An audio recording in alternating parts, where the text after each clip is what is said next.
Jack, how are you? Okay, I might just kick off if you don't mind. So look, very, very pleased that this morning 3 Irish citizens or dependents have been successfully evacuated from Iran. Included in that is 2 children. I really want to thank our incredible diplomatic team for the work that they've been doing. This follows on from 15 Irish citizens or dependents being successfully evacuated from Israel yesterday. I would continue to urge anybody in Iran or Israel who is seeking assistance, who's an Irish citizen or dependent, to make contact with our embassy or indeed with their consular services in Dublin. I think today's meeting comes at a really crucial and important time. We've just had a very good briefing from the EU Intelligence and Situation Centre. Clearly the crisis that is in place in terms of the conflict between Iran and Israel is at real risk of spilling over and broadening and all control of it being lost. So it is so important that we reiterate today very strongly our calls for de-escalation, diplomacy and dialogue, and the positive role that I think Europe can play in relation to that. Because remember, actually the only talks that have taken place with Iran in recent times have been with Europe through Kaja Kallas and the German, French and UK foreign ministers last Friday. We need to get back to that level of engagement here. When I spoke to the Iranian minister yesterday, I really urged that Iran would come back to a negotiation position. And we did remark this morning at the breakfast, and I think this is an important point to remember, that while we've seen in the past, the nuclear deal with Iran and the likes that was imperfect, it certainly yielded much more in terms of any level of military aggression. And ultimately, the only way forward in relation to this situation will be a diplomatic, negotiated solution. Nobody in the European Union wants to see Iran with a nuclear weapon. But we know the way to best keep people safe in the world, to best ensure that never happens in relation to Iran, is through a negotiated settlement. Of course, when all of this is going on between Iran and Israel, the horrific genocide in Gaza is continuing. Children in Gaza are still starving, and the humanitarian situation has worsened, not improved, since the Foreign Affairs Council last met. I welcome the fact that finally, there was a review of the EU-Israel Association Agreement. It's very clear from that review that Israel is in breach of its human rights obligations under Article 2. And it's not good enough just to say somebody's in breach and it's a consequence-free zone. If a review finds a breach, consequences must flow from that. And the rationale for consequences is this: it's to try and change behaviour. It is to use every lever at our disposal to make the horrific actions in Gaza stop. And I look forward today to hearing the High Representative's comments in relation to the review, but then making the point, as I will make on behalf of Ireland, that this has to be followed by a series of proposals in the days and weeks ahead of specific actions, sanctions, consequences that the EU can impose on Israel. Your Spanish counterpart said that the association agreement should be suspended immediately. Do you think you would agree with that assessment? That is the view of Ireland, and we very clearly said that ourselves in recent weeks as well, but that there's not going to be a consensus in relation to that. So what we have to do, I think, is work on what can be achieved here. And I want to see the European Union in the first instance recognise that a review has now taken place, that the review is clear in its findings, and then I want the Commission to get on with the job of coming back to ministers or leaders in relation to proposals for action to be taken. If you have an agreement, and an agreement has human rights obligations, if the people you have the agreement with breach those obligations, there have to be consequences. If not, what is the point of having the human rights obligations in the agreement? So this is about the credibility of the European Union when it does agreements. It's about saying to our citizens, our words matter. It's about saying to our citizens that when we enter agreements and put the human rights clauses in, it's not for padding, they're not discretionary, they're not nice to have, they're compulsory, mandatory parts of agreements when we do business with people, and there have to be consequences. And like I say, the consequences aren't about punishment. The consequences are about trying to change behaviour, trying to use every lever at our disposal to end the genocidal activity that we're seeing in Gaza. Do you support full or partial suspension? Personally, I believe the agreement should be suspended. There is not, in full, there is not there won't be a consensus for that. That would require unanimity. So what my focus on today is is twofold. Firstly, getting a recognition today, the first time, an actual formal recognition that a review has taken place and that Israel is in breach of its Article 2 obligations. And then secondly, an instruction to go to the European Commission to now work on proposals to be considered in terms of what consequences, actions or sanctions flow from that. Donald, just on the Iranian or the US strikes on Iran, I mean, is that something that you would condemn, this escalation from Trump's administration? I thought, just because you brought it up, I thought the Irish Times commentary in relation to that, in relation to the position of myself and the Taoiseach on that yesterday, to maybe have missed a couple of things that we actually said. So, I mean, I've been very clear in relation to international law around attacks on nuclear installations. There are international laws that say you shouldn't do that. I'm also very clear, and I said very clearly yesterday, that actually the actions of the United States added a significant level of danger to an already volatile situation. So it was a very unhelpful intervention.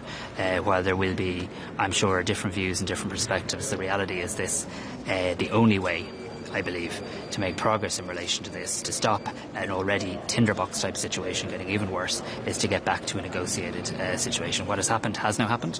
It has added a huge layer of extra volatility and danger, but what we now need to see is no further escalatory measures, and that really has to be where the focus of the European Union has to be, and using every bit of influence we can use individually and collectively by continuing to engage constantly with counterparts in the region and with the United States to try and make sure there's no further escalatory actions. Sarah? With the US tied up in this war now, do you think it takes some of the oxygen away from trade talks, and how close do you think the EU and US are to standing down this kind of tariff war that's looming?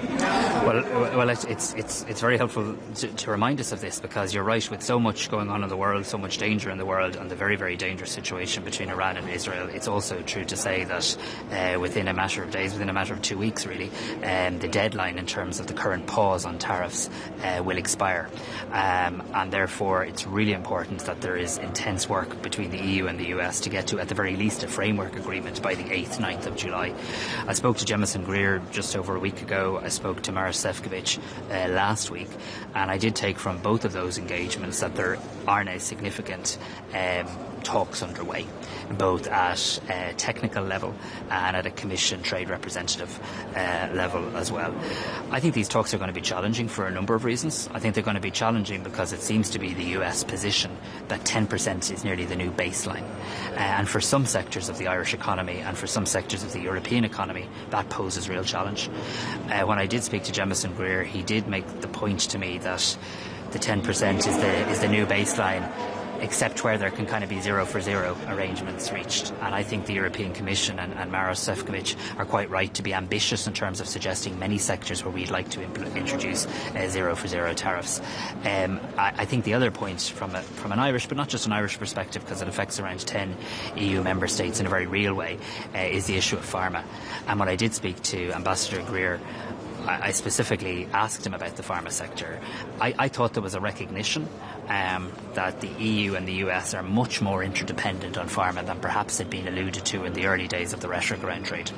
And I think both the ambassador and myself alluded to the wish for creative solutions to be found, where we can actually work more closely together on pharma, because I think the impacts, not just to any one economy, but actually the impacts to patients, to supply chains, and indeed the impacts to effectively shrinking US pharma companies in terms of their own footprint, I think would be quite foolish. So I'm very hopeful that we can try and find a constructive, creative way forward on pharma. But you're right, this trade and tariffs hasn't gone away against the backdrop of all the dangerous military and conflict situations we see. Thomas, just on Gaza, is it disappointing that there's still a block of 8 or 10 states that seem resistant to do anything, voted against there being a review in the first place? What would your message be to them in the room today? Well, look, I'm trying to focus, I suppose, on what we can get done, and I suppose we've gone from Ireland and Spain on our own saying we think there should be a review of the association agreement to a clear majority of member states basically mandating that there would be one. I welcome that. There are always different nuances or focuses in the European Union. However, the European Union is, and I often make this point, I made this point this morning to colleagues, is actually united on many things. We all believe in a two-state solution. We all believe in wanting humanitarian aid to flow, the hostages released. We all want to see the conflict end. We want to see a ceasefire. But there are some of us who believe much more must be done to make those conditions a reality. And what I want to try and focus on today is, firstly, is it possible that for the very first time the European Union will say Israel is clearly in breach of its human rights Article 2 obligations under the Association Agreement, step one. And if that is the case, what now consequences will flow, step two. And that has to be where the focus of the work needs to be today. Of course, at a domestic level, Ireland will move ahead tomorrow. I will bring the heads of a bill to Cabinet in relation to our own legislation to ban trade with the occupied Palestinian territories. As you know, in the first instance, that draft legislation will talk about goods. Very clear, just to get ahead of anybody who thinks I'm not clear on this. Very open to considering the issue of services, but do need to have legal clarity as to whether that's possible or not, and I've asked the Attorney General in relation to that. But we will bring draft legislation because we're not waiting in Ireland. We're not waiting. The children of Gaza have waited far too long. I'm a big fan of the European Union. I think Europe has been the greatest peace project ever. I'm really, really a big fan of Europe. Very proud that we're core members of the European Union. But our response in relation to Gaza has been much too slow, and far too many people have been left to die as genocide has been carried out. So I'm hoping we can finally make some progress today. Okay, quick domestic one, sure. A favour for a colleague at home. Tax breaks for developers, yes or no? Well, of course, none of these questions are that straightforward, but I did read the Sunday Business Post, as I do every weekend. I read it at the weekend, and I obviously heard the fact that those who are responsible for building many houses actually suggested there were other practical steps that could be more impactful. When I talk to people who are in the industry, and indeed when I talk to many people who just want a home in Ireland in what is a housing emergency, I think the most important thing is that we get the viability measures right. There's a range of ways you can make construction more viable, particularly apartments more viable. I think we've taken some of those steps already, providing clarity and certainty around the RPZs, the planning permission extensions, the exempted development changes we're going to make. I think the next big move we need to make on viability will be next month in the National Development Plan, where we will look at how we can better fund and faster delivery around water, wastewater. These are some of the big blocks. So, look, we look at viability all of the time. I remain to be convinced that tax is the most effective tool, but there are definitely more measures we need to take on viability, and you expect we will in the weeks ahead. Okay, thanks everybody. And Ursula von der Leyen have not said it's a violation of international law, the US strikes, and the global south is basically saying this is another double standard from the EU. They've invented an international law and they're not defending it today. You've condemned it, but what are your thoughts on this kind of discussion? Well, I think it's always very interesting, everybody accusing Europe of having double standards. Europe has standards, and actually often those accusing Europe of having double standards don't show many themselves. Europe has standards. We're rooted as a European Union in human rights and in international law, and I thought about President von der Leyen and High Representative Callas's comments yesterday by clearly talking about international law. Both of them referenced the importance of international law. Both of them referenced absolutely the European view that Iran should never have nuclear weapons, and it is Europe actively trying to find a diplomatic way in relation to this. So I'm much more focused on the actions that are being taken rather than parsing the individual words. Thanks very much. Thank you. Thank you.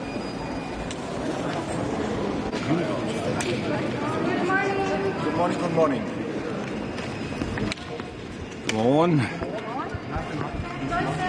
Ja, det kan jeg sagtens. Vi har netop haft en drøftelse om Iran. Hvad har I talt om der? Ja, vi har talt om situationen, som jo er bekymrende. Altså, ingen her ønsker jo, at Iran skal have noget atomvåben, og det er også derfor, at Europa for godt 10 år siden engagerede sig i den her Iran-aftale sammen med USA, som jo også virkede. Trump trak sig ud af den i 2018, og så ved vi, at der har været en berigelse af uran i Iran, som har et andet sigte end civil udnyttelse. Og det kan vi jo ikke tillade, og vi noterer jo så, at amerikanerne har søgt at løse det ved en militær